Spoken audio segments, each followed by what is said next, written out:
All right, Nathan, I can't wait to see the new 2022 Honda Civic Sedan because this, my friend, is a world premiere. It is, and they've done an awful lot to change the look of the vehicle. Yeah, and we're going to go through it. We're going to talk about the engines. We're going to talk about when it's available. Well, let's just get to it and tell you what has changed and what hasn't. So, as always, we should probably start with styling, huh? Yeah, let's start right from the front end of it, which is, well, right behind me. Yeah, there you go. We've already let the cat out of the bag. So, new styling with different proportion and dramatically updated interior. I actually think the interior is really what sets this car apart. But let's start with the 11th generation Civic's exterior design and kind of a refinement of evolution. It's not radically different from what we're used to seeing, is it? No, you could kind of tell it's a Civic, but the other thing about it is it's not as boy racer looking from any angle, and it doesn't have all those weird vents and slashes like the current one does. Yeah, so there's a new front clip, a new grille, new headlights, fog lights, and taller center air intake. Of course, new wide set boomerang style taillights around the back, and the car is less angular overall. Yeah, it's less angular, but the front of it looks a little bit more angular. It's an interesting mix, and I think that they managed to do it in such a way which reminds me a little bit of the Honda Accord. Yeah, so I think they kind of, in some ways, softened up the lines, made them simpler. Inside profile on the broad shoulder line from the bottom of this hood goes straight back to the taillight. That's going to become a design cue that I've seen in a lot of Asian vehicles now. Right, let's talk about dimensions, though. Yeah, why don't you go through them? Because it's a big change here in some ways. So it's 1.4 inches longer in wheelbase than the old car, which was 107.7. It has a 1.3 inch longer overall length, up to 184 inches. It's the same height as before, so it's 55.7 inches. And it's the same width as before, which is 70.9 inches. So basically, you're talking about a vehicle that has a longer wheelbase, is slightly longer. Now, the longer wheelbase is going to help you when it comes to ride quality, especially, and that's one thing that, you've needed on a little tiny Honda Civic is a little bit more growth. So I have a friend, Fred, whose parents always bought Honda Civics and Accords. This thing, dude, it's going to be big. I remember in high school, the Accord, this will dwarf the Accord that Fred's folks had back in high school. Yeah, every generation of Honda Civic is growing. Well, this one is the same size as a Honda Accord from a few years ago. That's basically it. I wouldn't be surprised, and I'm going to go like old school on you. I wouldn't be surprised if you park this next to like an old school Ford Taurus, that this is just as big as a full-size American sedan. I don't think it'll be as wide, but it definitely is about as long. And that's the whole thing. You're getting the longer wheelbase also will help with passenger compartment and everything else. In fact, it's an all-new interior. So you got Civic, right, and underneath it is a Fit.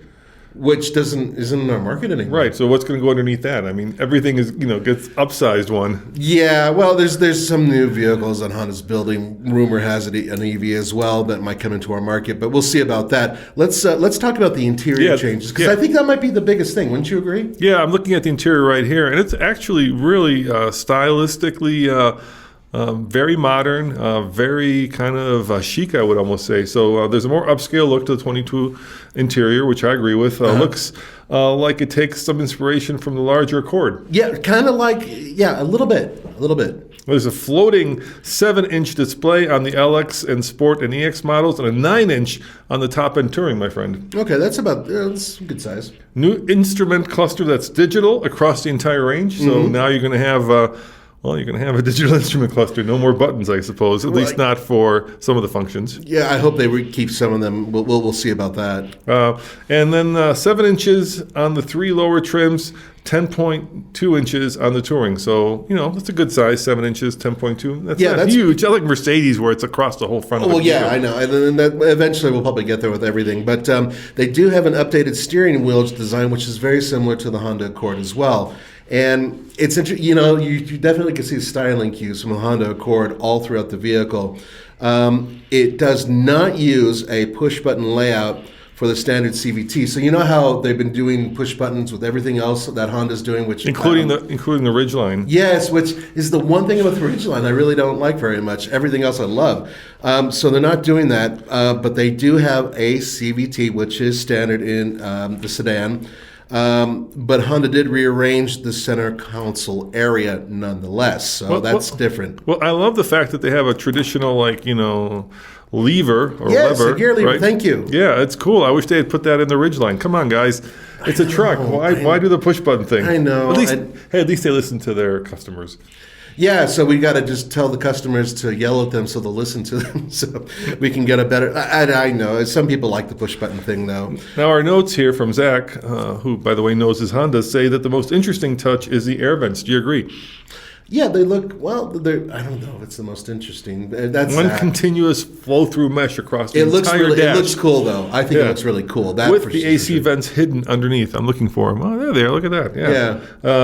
Yeah. You may just use small stocks. You may just use the small stocks to move the vents around, much less clutter than the old design. So these little delicate, little buttons that you move the vents around.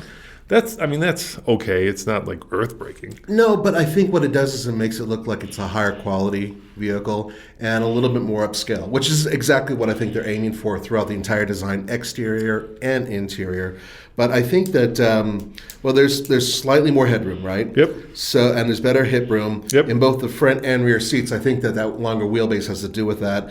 And the new car has a slightly smaller trunk. Interesting. But 0.3 cubic feet less than the old car. Yeah. I don't think it's a major issue. It's like a peanut butter sandwich. Yeah. Well, it's not that big of a deal. But let's talk about powertrains because that is you guys are waiting for that. Yeah. So same two engine options as before: a 2-liter naturally aspirated 4-cylinder or a 1.5 turbo 4-cylinder. Yeah, but they've been updated. They have, yes. So the 2.0-liter engine is the base in the LX Sport. Puts out 158 horsepower with 138 pound-foot of torque.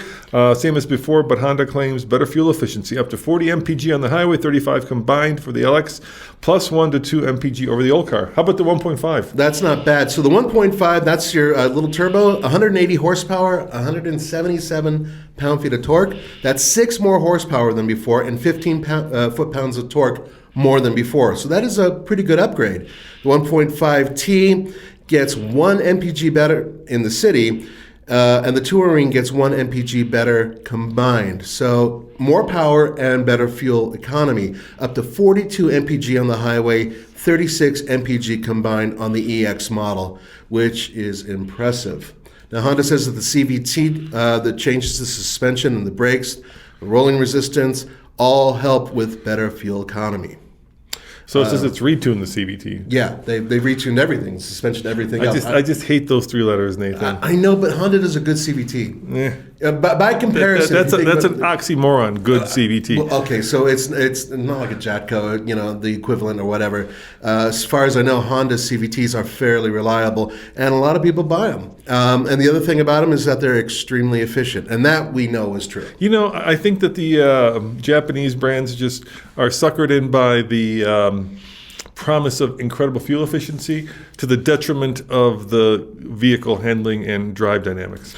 Okay, but to be fair, a CVT has way less moving parts than a regular automatic transmission, and it's much lighter. All right. Here's a trivia question for you or the rest of the audience watching. All right. Name one German car with a CVT. Well, originally the Volkswagen Rabbit had one. One current that you can buy. The Mini Cooper.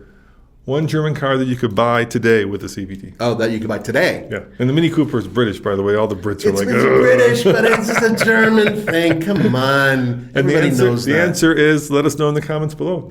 It's a very simple answer. Okay. All right. I'm not going to, then I won't say anything. I'll let you know at the end of the video. Okay, fair enough. So then you guys, remainder of this video, think about it. At the end of the video, Roman's going to lay it on you. So should we talk about the pricing details? Yes, of course. That's what everybody's waiting for. Because they're going to keep waiting. You have to keep waiting. Honda announced that in late spring of 2021 is the sale date. And they also teased the new Honda Civic a couple of weeks ago. But the thing is that... Yeah, a couple of weeks ago, yeah. Yeah, but the thing is that we're getting close to late spring, so it's coming out soon. Yeah, so imminently, as Zach wrote. Yes. No pricing available yet, unfortunately, but we don't expect to be much more expensive than the old car. And by the way, the old outgoing LX sedan starts around 22. So you're okay, 22 to 30 something, right? Yeah, so the thing is that obviously you guys know that there's a chip shortage and COVID and everything else has sort of backed things up. So the actual introduction of the vehicle may not quite coincide coincide with what they initially were expecting. So keep that in mind. Yeah, you might have to be flexible. All those factory workers, they live on potato chips, and without potato chips, they're just not happy building cars. Is that right? That's just a terrible dad joke, and I'm going to forgive you for that for now. And we're just going to move on. You're a dad too. I am, and I try to avoid dad jokes because I couldn't stand my dad doing those horrible jokes.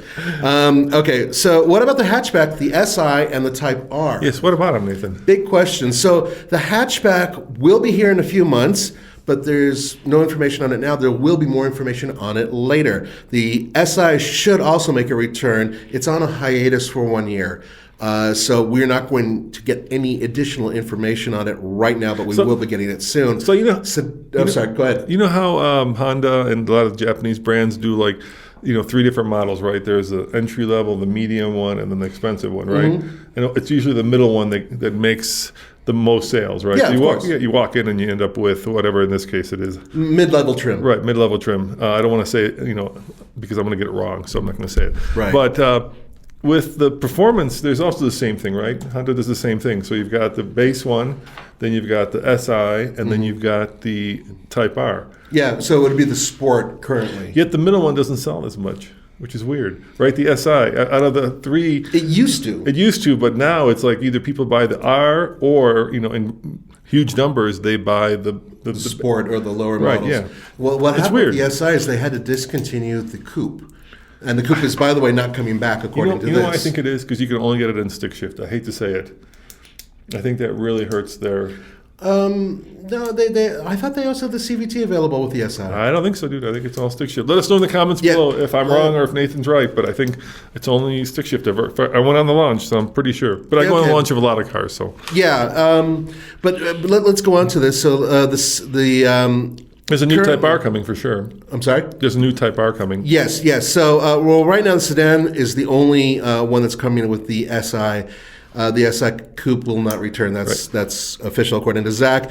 There's a new Type R coming, but we don't have any specifics on it yet. But Zach believes that it should keep the 2-liter and the 6-speed manual, thank goodness. And we should hear more about it later on this year. Now here's the cool news. If you're a fan of American labor, then you're going to love this. All new Civics will be built in North America. Yep. Honda will continue to build the sedan in Canada at its Allison plant as well. Wait, all new Civics will be built in North America. I'm thinking, yeah, so that makes sense. Canada is North America. Last time I checked. Yeah, we're kind of very sorry to all of my Canadian friends and listeners. And Steve, I made that blunder where I assumed North America was not Canada. I apologize. You should take me to task for that one. Anyway, the hatchback will be built right here in the USA, no longer built in Swindon in the UK. Yeah, now the question is... I've always wanted to go to Swindon. Yeah, I'm wondering if the Type R will be built here in the United States as well. That's a big question. Hatchback We don't know yet. production moving to Greensburg, Indiana. All right, well, and there you have it, folks. That is what we have now on the Civic. So can I answer that question, the trivia question? As far as I'm aware, at least, and this could be different if you're in Europe because they get models that we don't, but as far as I'm aware, there are no German cars that can be bought in America with a CVT. Zero, zip, nada, nothing. You heard it here first. There was one, which was well, you can say that the Mini had the CVT, but there was an Audi, a front-wheel drive Audi that you used to be able to buy with a CVT, but that was a long time ago. So what do you think? You like it? I think it looks great. What do you guys think? Yeah, I think it's good looking. I'm glad that Honda's still sticking to sedans. I mean, everything has gone the way of the crossover, so it's great to see that we're still building pretty cool sedans. And to me, for $22,000, and of course the ones we're looking at here are probably like the touring levels, but that's a bargain, $22,000 for a Civic. Honda's always been there, and they're also one of the best-selling vehicles in their class, right up there with the Toyota Corolla. Well, guys, thank you for joining us for this world premiere of the new Honda Civic. It's an important car for Honda. It's an important car for me personally because my very first car was the Honda CBCC. That's right. So I have a big soft spot for the Civic brand.